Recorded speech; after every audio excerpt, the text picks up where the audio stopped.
मंसूबे लगे हुए हैं, उनको अगर हम अल्टीमेटली 100% अगर हम रिप्लेस कर लें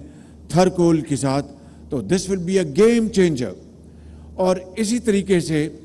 थर में जो कोयला है, ये जिस तरह बताया गया कि 175 बिलियन टन कोयला मौजूद है,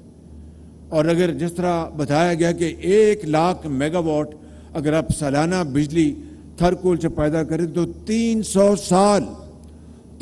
साल यानी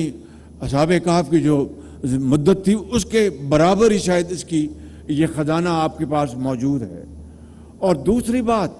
और जो बड़ी इम्पोर्टेंट है, कि इसी कोयले से आप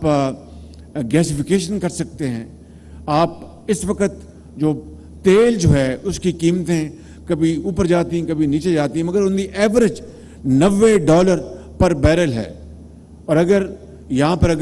अगर तेल की कीमतें इसी सतह पर रहती हैं, खुदा ना करे, अल्लाह करे वो कम हो, तो फिर हमें थर कोल को कन्वर्ट अगर करें डीजल में, लिक्विड में, तो उसको हमें बड़ी संजीदगी से इसकी स्टडी करनी चाहिए, ताकि हम अगर ये वो प्रोडक्ट्स हैं अगर हम थर कोल से अगर हम बना सकें, फिर इस तरह सीमेंट प्लांट्स हैं, ब्रिक किल्स हैं,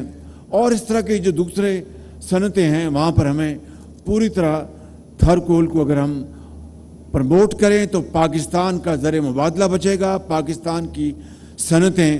सस्ती मसनूआत बना सकेंगी, और पाकिस्तान की जो मईशत जो है वो बहुत तेज़ी से आगे तरक्की कर सकेगी।